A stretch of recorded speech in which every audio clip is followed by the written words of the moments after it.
Hello and welcome. My name is 𝐊𝐢𝐳𝐲, and today we'll be looking at the motif of pursuit. More often than not, the term pursuit is used to refer to positions where you chase the opponent's king across the board. The key factor in this motif is to calculate the entire chase from start to finish in order to know how many pieces you can afford to sacrifice. Because it is sometimes the case that you get so involved in pursuing the opponent's king, that you end up sacrificing just that one too many pieces, which ends up costing you the game. Sometimes this maneuver is used to chase the king around in order to trap him in a position where you can continuously check him to get a stalemate.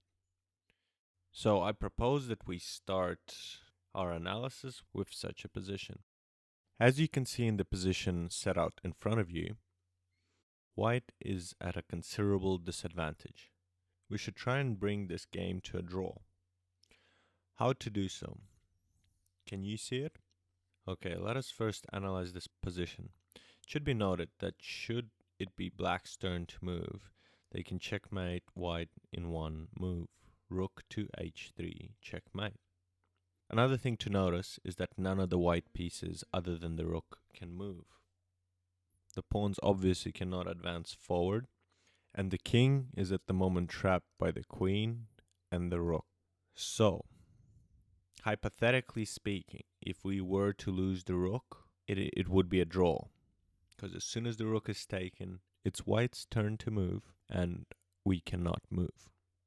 Another very important thing to notice is that the black king cannot leave this square f8 to h6. How is that so? The white rook is currently cutting him off on the e file, and the pawns on h4 and f4 are denying access to the square g5. So, the winning move in this position is rook to e7 check. After that, let's suppose king goes to f6, trying to escape. Then rook to e6 check, and if king takes on e6, it's a stalemate. So if king can't take, maybe the bishop can take. No, it's a stalemate again. So the king has to move away. And it'll just keep going until we achieve the threefold repetition.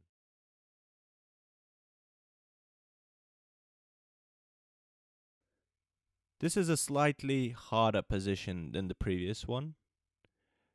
If you wish, you may pause this video and try find the winning move. The winning move is knight takes on e7. And after knight captures on e7, queen takes on f6 check. And after the king takes on f6, bishop to d4 check, king to g5, bishop to e3 check, king to h3, and so on. This will eventually lead to a threefold repetition, causing the game to end in a draw. So, how do we find this move? First, we have to look at the whole board and evaluate our options. Notice that in this position, white is at a disadvantage. White has a knight against a rook and a pawn. This makes me personally think, is there a way to draw out this game?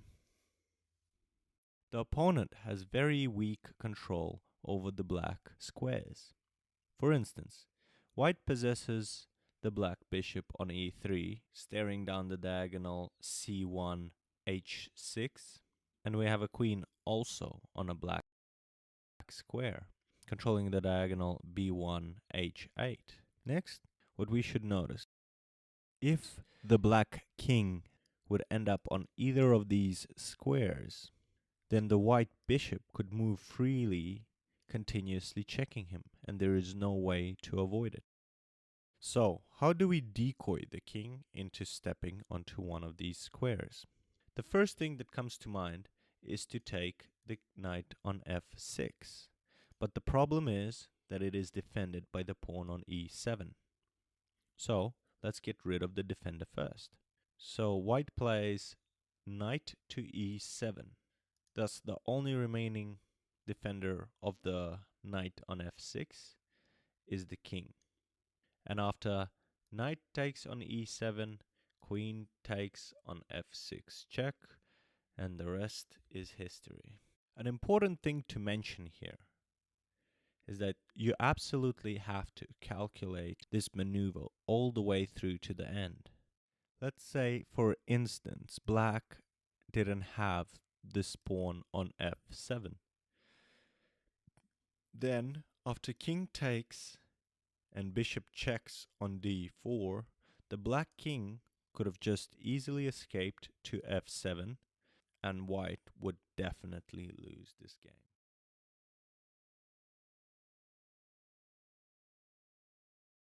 Now, with that in mind, pause the video and see if you can find the winning move. Have you found it? Well done if you did.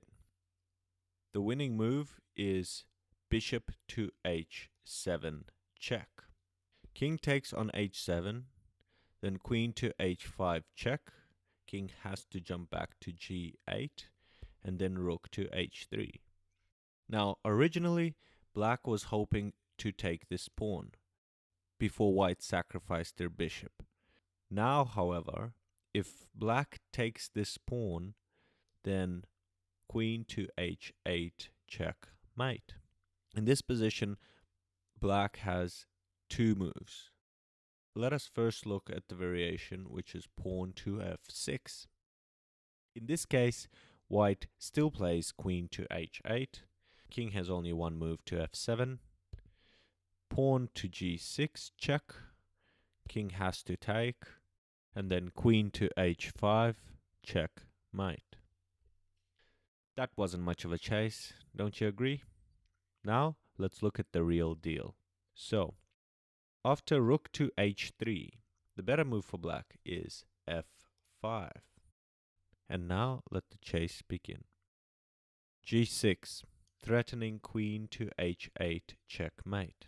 So, even if the black king now moves to f8, attempting to move away from this checkmate, there is no further moves for the black king, as the square f7 is controlled by the pawn on g6.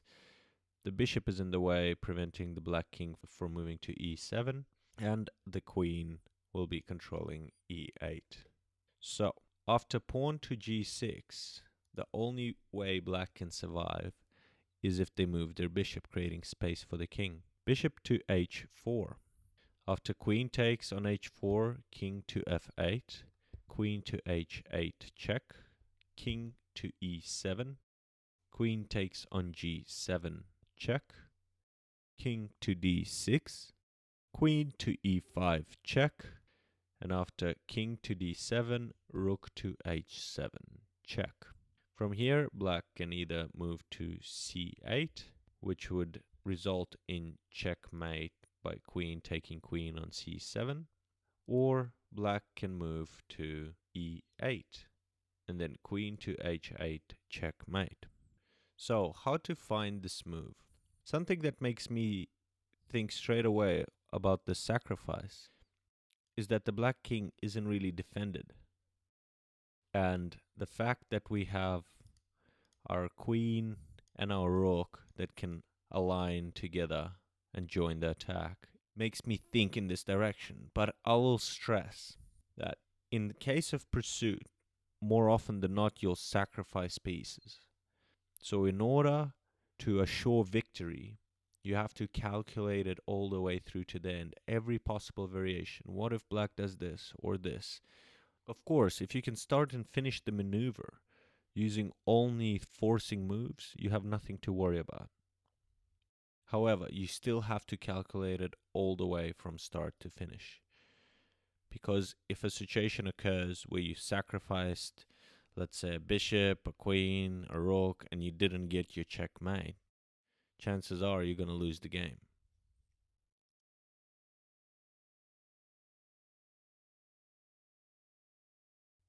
Hello and welcome to the fourth tutorial on the theme of pursuit. In this position, white to move. The winning maneuver for white is just incredible. And this position was taken from a game played between Lasker and Thomas in London in 1911. So, if you wish, you may pause this video and try find that winning move. Have you found it?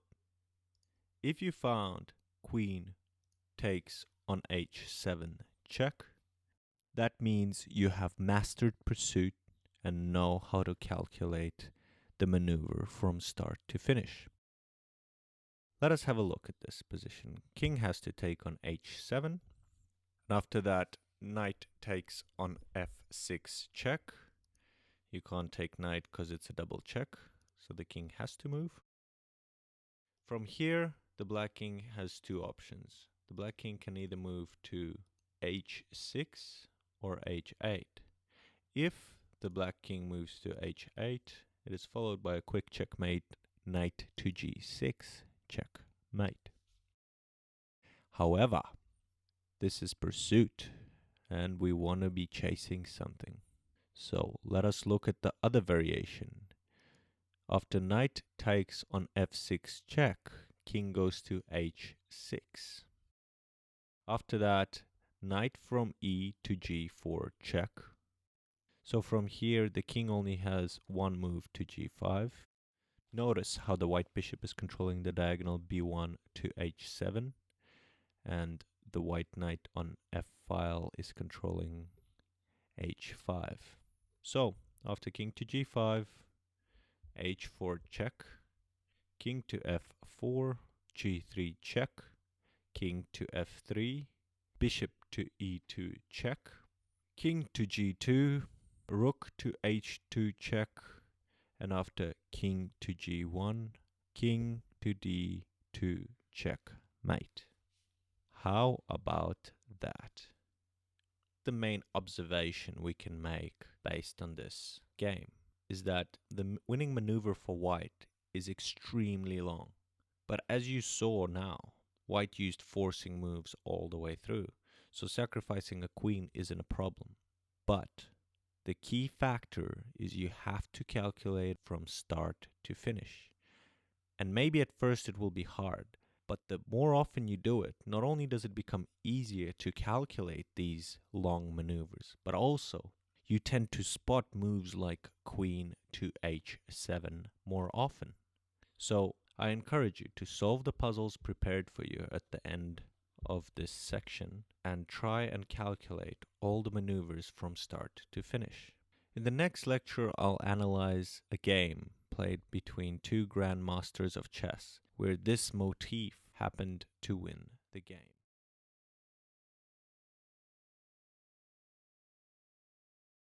The game between Vladimir Kramnik and George Meyer. This game was played in 2012 in a city in Germany called Dortmund. Alright, so Kramnik had white pieces and he started with c4. Knight to f6, knight to c3, c5, knight to f3, e6, e3, knight to c6, d4, and Meyer plays d5. After that, c takes on d5, and in this position, the most common variation would be to take the pawn on d5 with pawn on e6. However, Meyer took this pawn with his knight. Kramnik played bishop to c4. C takes on d4, e takes on d4. In this position, I'd like to pause for a second and just observe what is happening on the chessboard. Notice that white have a isolated weak white pawn, as the pawns on e-file and c-file are gone. But in return for that, white's pieces are more active in the game. and the black bishop is ready to jump. And if you look at black's position, yes, his pawns are all connected, which is good. However, the weakness in black's position is the white bishop on c8. There's currently no way for him to develop. So, Meyer plays bishop to e7, preparing to castle kingside. White castles kingside, black castles kingside. Rook to e1, bishop to f6, bishop to b3, knight from d to e7, opening another attacker, the black queen on the white pawn on d4. So that's 3 all up. And now, instead of playing bishop to e3, fortifying the defense of this pawn, 𝐏𝐻𝐿 plays bishop to f4, giving up this pawn. So, black bishop takes the pawn on d4, knight to d4, knight takes on d4, c4, knight from e to c6, rook to c1, queen to f6, bishop to c7, and e5. This move e5, although subtle, accomplishes two things at once. It frees up space for the black bishop to move out, and at the same time it just fortifies the black knight's position on d4, so he can remain in the center of the chessboard. Very strong knight. Moving forward. Knight to d5, attacking the queen. Queen to g5. f4, e takes on f4. Bishop takes on f4. Queen to h4. Bishop to g3. Queen to d8. And now knight to c7. Rook to b8. Knight to b5. Rook to a8. Bishop to d6, attacking the rook. Rook moves away to e8. And now, if you wish, you may pause the video and try find the winning move that 𝐏𝐿 played in this situation. Keep in mind that the motif that is being looked at in this section is pursuit. Did you find it? 𝐏𝐿 played bishop takes on f7 check. And after king takes on f7, this is where the fun begins. Queen to h5 check, g6. Queen takes on h7 check, f6. Knight takes on d4, knight takes on d4. Queen to h4 check. King to f7. Rook to c7 check. Bishop to d7. Queen to h7 check. King to f6. Rook to f1 check. King to e6. Queen takes on g6 check. King to d5. And rook to c5 check mate. What a chase. Wouldn't you agree? And it all started with the sacrifice of the bishop in this position. Keep in mind that even though 𝐏𝐿 is a pawn down in this position, he still went for the sacrifice. And he didn't just take a leap of faith playing the move bishop takes on f7 check. He actually calculated the whole position. And another thing I'd like to stress is, if we go back to this position, where white takes the knight on d4 without a forcing move, therefore the black king is in check, so Meyer did not have to take the knight on d4. What Meyer could have done is played rook takes on e1 check, and then after rook takes on e1, queen takes bishop on d6, but that would also not end well for Meyer. As one possible variation that 𝐏𝐿 could have played is rook to f1 check, king to e5, knight to f3 check. And after that, if king moves to the d file, then rook will move to d1, winning the queen. And anywhere else the king might go is also a losing position for black. I hope you enjoyed this tutorial and found the winning move. And if not, remember, practice makes perfect.